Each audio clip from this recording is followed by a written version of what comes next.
Dans l'actualité ce soir, crise diplomatique entre la Suisse et la France. Berne suspend la ratification de l'accord fiscal signé entre les deux pays. Le gouvernement suisse proteste contre l'utilisation par Paris d'une liste volée de titulaires de comptes. Un nouveau charter pour Kaboul. 9 migrants afghans en situation irrégulière ont été reconduits. La gauche et un membre du gouvernement, Fadela Amara, dénoncent des expulsions vers un pays en guerre. Une brèche dans la lutte contre la grippe A. Dans certains départements, les médecins généralistes sont autorisés à vacciner, y compris à domicile. L'expérience a lieu notamment en Normandie. Nous irons sur place. Faut-il une loi spécifique pour interdire le voile intégral? La mission parlementaire a achevé ses auditions tout à l'heure. Elle se prononcera fin janvier. Le débat dans un instant. Enquête sur les traces des tueurs présumés du Rwanda. 15 ans après, la France abrite-t-elle sur son sol des auteurs ou des complices du génocide? Plusieurs personnes sont fortement soupçonnées. Un couple consacre sa vie à leur traque. C'est le dossier de cette édition.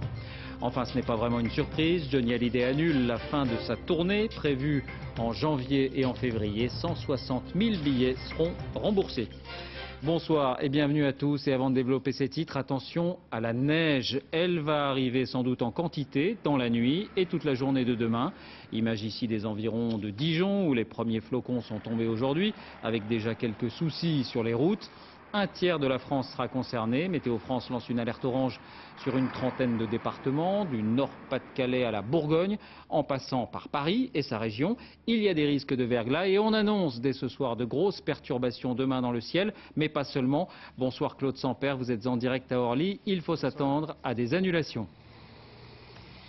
Effectivement, on se prépare ici à une nuit assez difficile. La neige est attendue vers 4 ou 5 heures du matin. Alors soyons précis, pour le moment, aucun vol n'est annulé, mais à l'aéroport de Paris s'attend à de très grosses perturbations. A priori, tous les vols demain matin devraient au minimum être retardés. Évidemment, s'il y a de très fortes chutes de neige, à ce moment-là, on décidera l'annulation de certains vols. En tous les cas, ici, on vous conseille d'appeler, de téléphoner à l'aéroport ou à votre compagnie si vous devez prendre un avion demain matin. En tous les cas, ici à Orly, c'est la mobilisation. Le personnel des pistes est mobilisé et on devrait procéder à plusieurs opérations de salage tout au long de la nuit prochaine. Mobilisation ici à Orly et vous l'avez dit, vigilance à l'heure actuelle dans 31 départements en France, puisqu'on s'attend à des chutes de neige à l'ouest, au nord et au centre. Et selon Météo France, ces chutes de neige devraient s'accompagner de températures entre -2 et -3 degrés. Claude Samper à Orly. Merci Claude. D'autres détails avec Laurent Romeshko tout à l'heure à la fin de ce journal. Le ton est donc brusquement monté cet après-midi entre la Suisse et la France. Le gouvernement suisse reproche aux autorités françaises d'avoir récupéré la fameuse liste volée des titulaires de comptes. On en a beaucoup parlé récemment. L'accord fiscal signé entre les deux pays est suspendu. Romain Messi.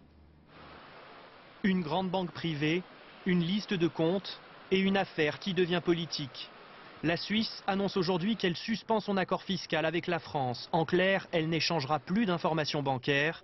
Elle estime par la voix de son ministre des Finances que la confiance a été trahie. Il est clair que la France a utilisé des données qui ont été acquises de manière illégale. Tant que cela n'est pas clarifié, nous ne pouvons pas appliquer notre accord fiscal. Au cœur du scandale, la banque HSBC de Genève et une liste de comptes que cet ancien employé, Hervé Falciani, a dérobé et remis à la justice française. La liste comprendrait les noms de 3000 Français, tous soupçonnés de fraude fiscale. Le gouvernement compte toujours utiliser ces données, comme il l'affirmait la semaine dernière. Qui vole qui sur cette liste? Au fond, moi, je n'ai pas à m'excuser de lutter contre la fraude fiscale. Nous devons le faire. C'est notre devoir de le faire. Alors que la Suisse tape du poing sur la table, à Paris, la gauche défend aujourd'hui la stratégie d'Éric Woerth. Je ne comprends pas que les Suisses soient choqués par la situation actuelle. La France, une fois de plus, n'est en rien responsable de la façon dont ces informations ont été acquises au sein de la banque HSBC et en Suisse. L'accord fiscal signé cet été entre les deux pays devait signifier la fin du secret bancaire. Si la Suisse ne le ratifie pas, elle redeviendra aux yeux de la France un paradis fiscal qui refuse de collaborer. Toujours à propos d'économie, après des mois et des mois de débats, c'est maintenant officiel. La France va bien instaurer une taxe sur les bonus des traders versés en 2010. Une taxe de 50%, comme la Grande-Bretagne l'avait annoncé la semaine dernière. Julien Beaumont, Vivien Roussel. Il y a 4 mois, ce n'était qu'un projet. C'est aujourd'hui une certitude. Les bonus bancaires seront taxés. Christine Lagarde en a présenté les modalités ce matin. Les banques seront taxées sur les bonus qu'elles distribueront en 2010 au-delà de 27 500 €. Ce sera une taxation à 50%. 2000 à 3000 traders seraient concernés. Cela représenterait 200 millions d'euros. Un juste retour des choses pour le gouvernement. Pour lui, si les banques distribuent des bonus cette année, c'est grâce à l'argent prêté par l'État. Ce n'est pas le génie des traders qui a permis de faire des bénéfices, c'est la protection de l'État et ce sont les financements très favorables des banques centrales. Donc on taxe très lourdement les bonus de traders, c'est a priori justifié. Une taxe voulue par Nicolas Sarkozy et Gordon Brown. D'ailleurs, depuis jeudi dernier, les Anglais l'ont aussi adopté. 20 000 traders concernés et 600 millions d'euros de recettes espérées. Le risque, c'est qu'à Paris, comme à Londres, les banques ne jouent pas le jeu. On voit déjà qu'en Angleterre, où ça a été annoncé il y a une semaine, les principales banques ont déjà leur cabinet d'experts qui travaillent pour contourner cette législation, soit en décalant les bonus d'une année, soit en trouvant d'autres moyens pour verser ces bonus et de ne pas être taxés à 50%. Les banques françaises estiment dans un communiqué que cette taxe va compromettre leur compétitivité au niveau international. Une taxe présentée au Parlement en janvier prochain, une mesure exceptionnelle qui ne doit durer qu'une seule année. Un mot d'économie encore. Bernard Tapie renonce à racheter le Club Méditerranée. Il a vendu toutes ses actions, réalisant au passage une plus-value comprise, semble-t-il, entre 1,5 million et 2 millions d'euros. Une semaine, cela fait maintenant une semaine que la grève a commencé dans les transports publics parisiens, en l'occurrence le RER A, et elle se poursuivra demain encore. Le trafic, vous le voyez, reste fortement perturbé. Il l'est aussi dans une moindre mesure sur le RER B. On estime qu'1,5 million de voyageurs sont pénalisés chaque matin et chaque soir. Alors question ce soir, quelles sont précisément les conditions de travail des conducteurs qui ont engagé ce mouvement? Valérie Lerouge, Marie Cros. Conduire un RER, ça se mérite à la RATP. Il faut passer au moins 10 ans aux manettes d'un métro souterrain pour pouvoir prétendre aux lignes souvent plus agréables du RER et à un rythme de travail très confortable, croit savoir cet usager. J'ai entendu à la radio que les conducteurs travaillaient 2h30. Oh, je vais vous expliquer. Moins de 3 heures de travail par jour, réponse du conducteur. Ensuite, on amène ce train à un point de la ligne, par exemple de Rueil à Saint-Germain, à vide. Déjà, tout ce temps-là n'est pas compté dans les 2h50.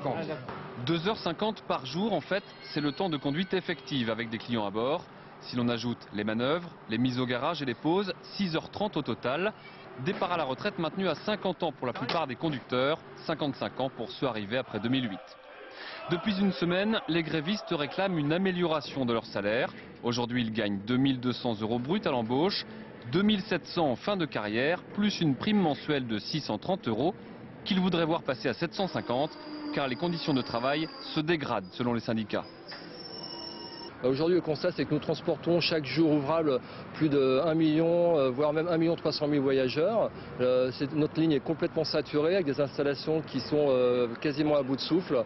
La négociation est dans l'impasse. Depuis la réunion d'hier soir, il n'y a même pas eu de contact entre direction et syndicats. Un nouveau charter pour Kaboul, je vous le disais en titre, 9 migrants afghans en situation irrégulière ont été reconduits à bord d'un avion spécial. La gauche et un membre du gouvernement, Fadela Amara en l'occurrence, dénoncent des expulsions vers un pays en guerre. Yacine Benjanet, Tristan Lebras. Les expulsés, ce sont eux, 9 Afghans qui ont atterri ce matin à Kaboul, un retour forcé dans leur pays d'origine. Hier soir, les 9 clandestins ont embarqué dans un avion en provenance de Londres. À son bord, d'autres Afghans expulsés par la Grande-Bretagne. Après une escale à Roissy, l'appareil s'est envolé pour l'Afghanistan. En France, ces expulsions soulèvent l'indignation des militants des droits de l'homme. À Lille et à Roissy, une centaine de personnes se sont rassemblées pour protester contre ce charter. Ce sont des jeunes qui essayent d'échapper à l'enrôlement des talibans. On fait la guerre contre les talibans, on devrait les accueillir à bras ouverts. M. Besson avait dit pourtant tant que le pays ne serait pas pacifié, un minimum pacifié, il n'aurait plus renvoyé d'Afghans. Une fois de plus, on ne peut avoir aucune confiance dans ce gouvernement. Éric Besson assume ces expulsions dans un pays en guerre. Pour le ministre, les 9 Afghans avaient épuisé toutes les voies de recours. Le fait que le pays d'origine soit en guerre ne vaut titre de séjour dans aucun des pays développés. La France elle-même a mis en œuvre des mesures de retour contraints vers l'Afghanistan chaque année depuis plus de 10 ans. Ces expulsions font souffler un vent de protestation à gauche et jusque dans les rangs du gouvernement. Voilà, petit souci dans les rangs du gouvernement, en l'occurrence Fadela Amara, qui a regretté ces reconduites à la frontière en estimant qu'il fallait attendre la fin de la guerre là-bas. Du nouveau dans la vaccination contre la grippe A, le ministère de la Santé a décidé d'autoriser dans certains départements les médecins généralistes à procéder à la piqûre, ce que beaucoup demandaient avec insistance. L'expérience a lieu notamment en Normandie. Avec quel résultat? Reportage Frédéric Monteil et Loïse Mallet. Il n'avait encore jamais vacciné contre la grippe A. Mais aujourd'hui, ce médecin généraliste du Calvados est réquisitionné par la préfecture. Passage obligatoire dans un centre de vaccination pour récupérer cette petite glacière contenant le vaccin. Nous avons 10 doses dont nous pouvons vacciner 10 patients. Et il a 3 heures pour les vacciner. Pas plus, car le produit doit rester au frais. L'opération cible uniquement les malades qui ne peuvent pas se déplacer, comme Aimé Bon, 80 ans, insuffisant respiratoire. Si son généraliste n'avait pas pu venir, les choses auraient été beaucoup plus difficiles. Ça aurait été sûrement par un système d'ambulance et encore, il fallait vraiment que le patient soit le plus protégé possible. Ça aurait été compliqué. Je pense que le fait d'être venu, même si pour nous généralistes c'est complexe, ça nous prend du temps. Je pense que pour certains de nos patients, cela en vaut la peine. Vacciner à domicile, c'est une demande des généralistes et des patients. C'est une possibilité offerte depuis 2 semaines par la ministre de la Santé. Les médecins généralistes peuvent, depuis 2 semaines, aller vacciner ces personnes isolées à leur domicile. Il suffit pour cela qu'elles se constituent en équipe mobile auprès d'un centre de vaccination. Dans le Calvados, 3 000 à 6 000 personnes sont concernées par cette vaccination à domicile. Au niveau national, le principal syndicat des médecins souhaite toujours une vaccination dans les cabinets. Et regardez ce chiffre donné hier. À ce jour, 3,5 millions de personnes sont vaccinées contre la grippe A. Désormais, d'ailleurs, il n'y a plus de catégorie prioritaire. Les bons sont envoyés à tout le monde. La dernière phase de cette campagne a commencé. La fin des auditions de la mission parlementaire sur le voile intégral. Des dizaines de spécialistes, philosophes, sociologues, hommes ou femmes de religion ou encore ministres ont été entendus et les propositions seront remises à la fin du mois de janvier. Alors le débat se pose en ces termes. Faut-il une loi spécifique pour interdire ce voile intégral? Pour certains, il faut poser un interdit explicite. Pour d'autres, ce serait cibler injustement une communauté musulmane tout entière qui ne se reconnaît pas dans ce type de vêtements. Florence Bouquilla, Mathieu Nivenglowski. Devant la mission parlementaire, cette femme a plaidé la cause de celles qui, comme elle, portent le voile intégral. 1h30 d'audition à visage découvert mais à huis clos devant des députés intrigués et sceptiques. On m'a dit que j'étais une minorité de femmes qui avaient fait le choix de le porter, qui étaient fortes de caractère. Et que ça les gênait le fait de voir des femmes dans d'autres banlieues qui le portaient mais voilà, qui ne parlaient pas, que c'était le mari qui faisait tout. Si elles portent le voile intégral par choix et qu'elles ont décidé que leur mari fasse les démarches à leur place, si c'est un choix personnel en elles-mêmes, c'est leur choix. On ne peut pas aller à l'encontre. Aller contre le port du niqab ou de la burqa, c'est pourtant la tendance de la mission parlementaire. Mais pour ça, faut-il une loi? Cette question, les députés l'ont posée à une 50aine de personnes. Parmi elles, Antoine Sfer, journaliste spécialiste de l'islam, Dounia Bouzar, anthropologue, et Elisabeth Badinter, philosophe. Pour le premier, une nouvelle loi est inutile. Je considère que la loi de 1905 est claire, totalement claire. La sphère publique doit échapper à tout signe extérieur montrant une religion quelconque. J'irai même plus loin. Il est temps que nous nous posions la question, pourquoi certaines femmes disent « je veux porter le niqab, je veux porter le hijab, je veux porter le voile intégral ». Et là, on verra bien qu'il y a un vrai problème de justice sociale qui les touche, qu'elles se sentent humiliées dans une société où on les traite avant tout en tant que musulmanes. Si une loi doit être faite, il faut que ce soit une loi transversale de droit commun qui serait la même chose pour ceux qui mettent une cagoule que pour ceux qui mettent un voile intégral, c'est-à-dire pour tous les citoyens qui ne montreraient pas leur visage. si les politiques traitent le voile intégral comme d'un signe musulman, ils tombent dans le piège de ces sectes qui ont 70 ans d'âge alors que l'islam a 14 siècles, qui veulent faire croire que c'est un simple commandement religieux et ça leur donne du pouvoir puisqu'ils vont passer pour de simples musulmans. Selon Elisabeth Badinter, c'est une loi qui doit contraindre ces femmes à admettre l'esprit et la culture de l'Occident. Personne ne songe à les empêcher de mettre les vêtements qu'elles veulent, où elles veulent. Mais le visage, ça n'est pas le corps. Et il n'y a pas dans notre civilisation occidentale de vêtements du visage. Les députés ont beaucoup écouté, beaucoup questionné. Ils devront dire fin janvier s'il faut interdire à quelques 400 femmes de se montrer ainsi voilées. En bref, les suites de cette agression au fusil d'un lycéen pendant la récréation à Sucy-en-Brie, on l'évoquait hier. 3 personnes sont en garde à vue, dont l'auteur présumé du tir. Il est âgé de 19 ans. Il aurait confirmé avoir agi suite à une rivalité amoureuse. L'élève, lui, s'en est tiré avec des points de suture. Et puis on revient maintenant sur la mort du petit Amar, 12 ans, à Lyon, tué en pleine rue. Une mort absurde lors d'un règlement de compte qui ne le concernait pas. Sur place, Denis Sébastien et Jean-Claude Martin ont pu rencontrer le père de l'enfant. Voici ce témoignage. C'est un homme accablé mais digne qui s'exprime. Mohamed Guelati est venu accompagné d'une amie de la famille au centre social où il est employé. Un centre que fréquentait régulièrement son fils, Amar, tué dimanche soir dans la fusillade.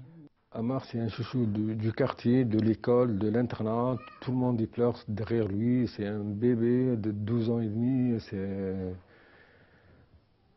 Vraiment, c'est pas que c'est moi le papa, mais j'ai vu qu'Amar, il a plusieurs familles. Depuis dimanche, tout le quartier est mobilisé pour soutenir la famille. Une collecte a été organisée et l'on se relaie auprès des parents. Ça a touché tout le monde. C'est un gamin de 14 ans, c'est même pas 12 ans, c'est même pas un adolescent encore. Tout le monde est sous le choc. On se dit maintenant, après ça, comment ça va se passer? Mohamed Guelati veut savoir qui a tué son fils, mais il ne crie pas vengeance et appelle au calme. Je demande ça pour tous les jeunes, pas de violence, pas de violence. On a la justice, on croit à la justice. La famille Guelati a l'intention de se constituer partie civile. Elle s'apprête à partir samedi pour l'Algérie. Amar sera enterré dans le pays d'origine de ses parents. La justice encore et en bref, Jacques Chirac sera à nouveau entendu dans le courant du mois par un juge en vue d'une éventuelle mise en examen. Cette audition s'inscrit dans le cadre de l'enquête sur les emplois présumés fictifs au RPR pris en charge par la mairie de Paris à l'époque. L'actualité à l'étranger avec une atmosphère de chaos à Copenhague, à l'extérieur du centre de conférence où se déroulent des manifestations de plus en plus tendues. 250 personnes ont été interpellées, certaines tentaient de pénétrer dans le centre. Et puis à l'intérieur même du bâtiment où les négociations n'avancent pas, les participants sont pessimistes. Certains aujourd'hui ont comparé la conférence au Titanic. Écoutez sur ce sujet Nicolas Sarkozy qui arrivera sur place demain et qui était ce soir l'invité de nos confrères de Canal+. Je n'envisage pas un échec parce que l'échec serait catastrophique dans la mesure où il se passera beaucoup de temps, Michel Denisot, avant que 110 chefs d'État et de gouvernement se retrouvent dans la même capitale sur le même sujet. Donc on va batailler chaque minute pour obtenir un accord. Et ça, le pays qui prendrait le risque de casser cet accord international, ce pays serait isolé et prendrait une responsabilité historique qu'il ne pourrait pas supporter. Nicolas Sarkozy qui a aussi salué ce soir, je cite, l'engagement et le courage de Barack Obama sur ce dossier. Il est en avance sur la classe politique de son pays, a expliqué le chef de l'État.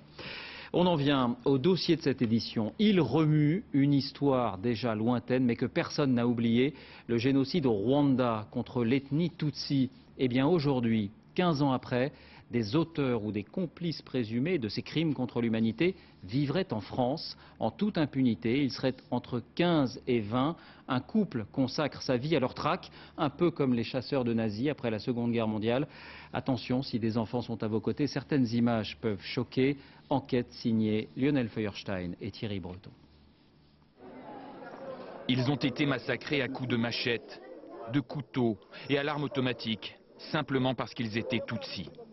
800 000, peut-être 1 million, ont été assassinés par l'autre communauté, celle des Hutus, en 1994. Le Rwanda, l'un des pires génocides de l'histoire. Certains des tueurs ont été jugés par un tribunal spécial, mais beaucoup sont en fuite, en Europe et en France. Alain et Dafrosa Gauthier consacrent leur vie à les traquer. Lui est français, elle rwandaise, Tutsi. Ils ont perdu la moitié de leur famille au Rwanda. Aujourd'hui, ils sont à Bruxelles car ils ont porté plainte contre cet homme, Ephrem Ngazabera, un Hutu extrémiste. On juge aujourd'hui le responsable du génocide, un des hauts cadres de la milice. Et dans mon cas personnel, il est responsable, il a été vu à l'endroit où a été assassinée une partie de ma famille. L'homme qui a financé les milices Hutus s'est caché en Belgique pendant des années. Atteint d'un cancer, il n'assiste pas au verdict. Seules les parties civiles sont présentes. Mesdames et messieurs les jurés, vous avez déclaré M. Ngazabera coupable de crimes de guerre, plus précisément de meurtre, de tentative de meurtre et de viol. Après en avoir délibéré avec le jury, condamne Ngazabera Ephrem, du chef des faits dont il a été déclaré coupable par le jury, à 30 ans de réclusion. 30 ans. La victoire est importante car ces procès en Europe sont rares. Seulement 4 en Belgique et 1 en Suisse. Aujourd'hui, Alain et Dafrosa Gauthier aimeraient que la France juge également ces génocidaires présumés. Grâce à leur réseau d'informateurs et à un long travail d'enquête, ils en ont localisé 17. Tous vivent tranquillement dans l'Hexagone. Ce sont des bons pères de famille, des bons chrétiens, des bons voisins. Et effectivement, si personne ne les interroge sur leur passé, eh bien, personne ne saura jamais rien. Sur les conseils des époux Gauthier, nous partons sur les traces du docteur Sosten Munyemana, un notable recherché par Interpol. L'homme est soupçonné d'avoir participé au massacre de Tutsi. C'est lui en particulier qui possédait les clés du local communal dans lequel étaient enfermés les Tutsis, et de là les Tutsis étaient éliminés. On a rencontré beaucoup de témoins, de ses voisins en particulier, qui l'accusent nommément d'avoir organisé et d'avoir participé au génocide sur cette colline. C'est à Villeneuve-sur-Lot que nous le retrouvons. Le médecin rwandais ne se cache pas. Il travaille même depuis 8 ans aux urgences de la ville. C'est pas possible. Pourquoi c'est pas possible? Parce qu'il ne peut pas. Ah. Donc il peut vous rappeler si vous me laissez vos coordonnées. Ouais. 2 heures plus tard, le médecin rwandais nous rappelle. Monsieur, s'il vous plaît, je vous le dis tout de suite, je ne suis pas en interview avec vous. Je sais qu'il y a cette recherche, vous n'êtes pas d'Interpol. Est-ce que vous aviez en tout cas les clés du bureau du secteur de Tumba? Ça, monsieur, ça ne vous regarde pas. Ça ne vous regarde pas. Je vous dis, les clés, je les avais et je les avais pour la bonne cause. Est-ce que le médecin a enfermé des Tutsis, participé à des tueries? Nous n'en saurons pas davantage. Lui se dit innocent et affirme être victime d'un complot politique. Un autre génocidaire présumé va accepter de nous rencontrer, le colonel Bivugabagabo. Réfugié à Toulouse avec sa famille, l'homme est aujourd'hui gardien de nuit. Selon ce document de la justice rwandaise, il est accusé d'avoir ordonné l'assassinat de centaines de Tutsis. Tous les réfugiés Tutsis se trouvant dans le bâtiment de la cour d'appel ont été tués par les militaires et les miliciens interamouais envoyés par le lieutenant-colonel Bivugabagabo Marcel. L'homme est aussi accusé d'avoir participé à un massacre dans un campus. Ces massacres n'ont pas été faits par des militaires et non plus par des militaires sous mon commandement. Les militaires n'ont pas aidé les miliciens, n'ont pas participé à ces massacres? À ma connaissance, non. Vous-même, vous n'avez pas donné d'ordre de massacrer ces Tutsis? Pas du tout. Mais vous saviez que des Tutsis allaient être massacrés dans ce campus? Pas du tout. Si je l'avais su, justement, j'aurais pu peut-être et sans doute, j'aurais dû les protéger si j'avais su qu'ils allaient être massacrés. Les autorités françaises ont interrogé ces hommes, présumés innocents et recherchés par Interpol. Pour l'instant, ils n'ont pas été extradés. Pourquoi? Tout simplement parce qu'elles considèrent qu'ils ne seront pas traités équitablement par la justice rwandaise. Cela n'empêche pas qu'ils soient justiciables et qu'ils aient à répondre devant la justice de leurs actes. Vous le savez, il y a plusieurs enquêtes judiciaires actuellement en cours en France. Des juges d'instruction ont été saisis et des juges d'instruction français enquêtent sur le génocide rwandais. Comme en Belgique, des procès de génocidaires rwandais pourraient donc bientôt se tenir en France. C'est ce que demandent depuis 15 ans les époux Gauthier. Il est 20h22, restez avec nous. À suivre, une santé en progrès mais une tournée annulée. L'entourage de Johnny Hallyday annonce qu'il renonce aux 24 derniers concerts du Tour 66. Limiter l'éclairage public pour éviter les risques de coupure de courant. Plusieurs villes ont déjà fait ce choix. Nous irons en Bretagne. Et puis enquête à la veille de Noël. Les produits les plus chers sont-ils vraiment les meilleurs? Réponse ce soir avec le foie gras. D'abord donc cette décision qui ne surprendra vraiment personne. Johnny Hallyday devra observer une longue convalescence. Il ne remontera donc pas sur scène dans l'immédiat. Les derniers concerts de sa tournée sont officiellement annulés. Christophe Hérault, Bruno Vignet. C'est officiel, Johnny Hallyday ne finira pas sa tournée d'adieu. Le communiqué l'affirme, après avis des experts médicaux, le chanteur étant temporairement indisponible, les 24 concerts sont annulés.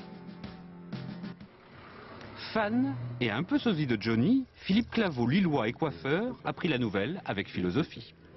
Je crois que tous ses fans sont inquiets, surtout après ce qui s'est passé. Maintenant, le fait que la tournée soit annulée, les fans sont navrés. Mais bon, ce qui est primordial, c'est l'état de santé de Johnny. 160 000 billets avaient été vendus. De nombreux concerts étaient déjà complets. À partir du lundi 21, retour en billetterie pour les fans. Alors on a appris en début d'après-midi par la production l'annulation de la tournée de Johnny Hallyday. Donc la production a ouvert les remboursements à partir de lundi. Donc tout le réseau Billettel remboursera bien évidemment ses clients qui ont acheté leur place en billetterie. Tour 66 est annoncé comme l'une des tournées les plus chères de l'histoire de la chanson. 20 millions d'euros, 1200 tonnes de matériel, 250 personnes. Qui va payer, qui va rembourser? Producteur ou assureur? Au chevet de Johnny à Los Angeles, les médecins experts se succèdent pour savoir pourquoi l'opération de l'hernie discale a si mal tourné, pour savoir s'il souffre d'une maladie nosocomiale. En fait, l'état de santé de Johnny pourrait devenir une bataille d'experts en assurance. Les rigueurs de l'hiver, on évoquait la neige tout à l'heure. Il continue aussi à faire très froid sur la France, avec à la clé, vous le savez, des risques de coupure de courant. Alors faut-il limiter l'éclairage public pour éviter ces risques? Eh bien, plusieurs grandes villes bretonnes ont déjà fait ce choix. Quel est le poids exact de ces éclairages dans la consommation d'énergie? Fabien Chadeau avec notre bureau à Rennes.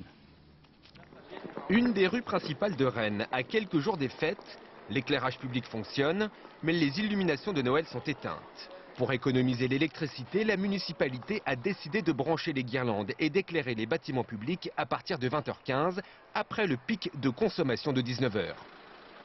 Certaines communes vont beaucoup plus loin. Dans ce petit village de Bourgogne, à minuit, tout s'éteint. L'église et tous les bâtiments, sauf l'hôpital, plongent dans le noir. L'objectif, économiser l'électricité.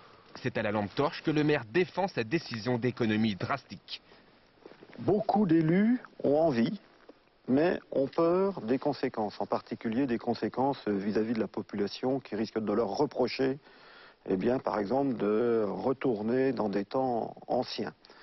Et donc nous, par contre, on a eu le courage, à un moment donné, de se lancer dans cette expérience. On ne le regrette absolument pas. La consommation et la facture ont chuté de 50%, soit 3 500 € de moins pour le budget municipal. La commune s'adapte à toutes les situations. Et voici l'horloge astronomique. Un programmateur qui gère, quartier par quartier, l'éclairage public. Par exemple, dans certaines manifestations, on a eu l'occasion de laisser éclairer certaines rues du bourg plus longtemps, tout en éteignant le reste du bourg. D'autres municipalités ont opté pour des équipements différents, des cellules photoélectriques qui déclenchent la lumière lorsqu'il y a du passage.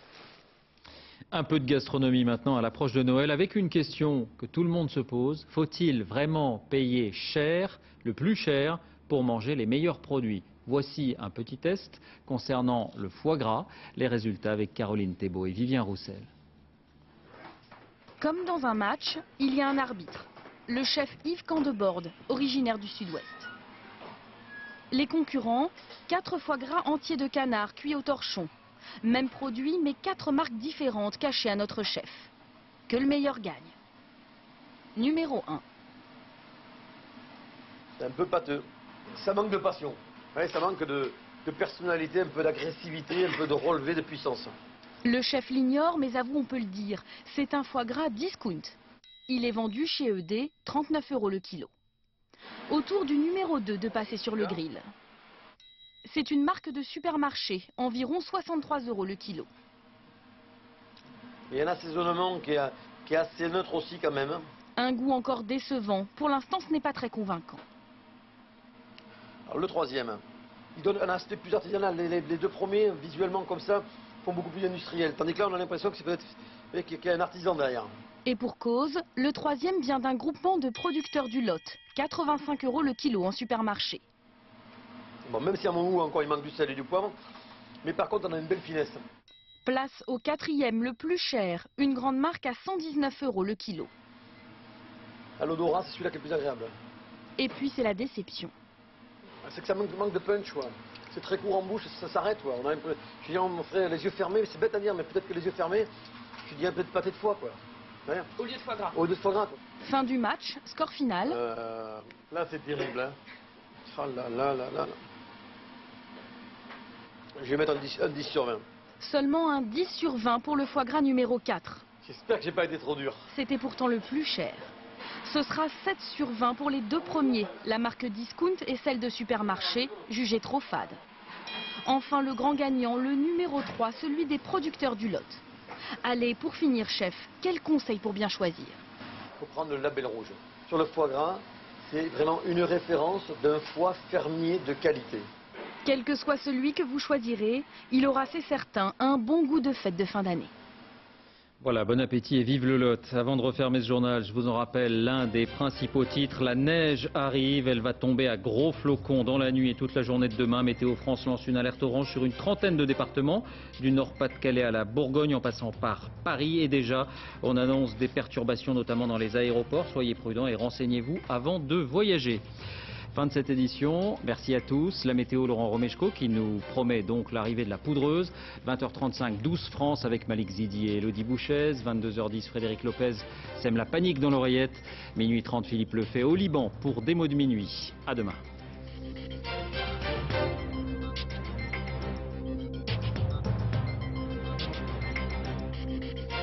L'info en continu, c'est aussi sur France2.fr.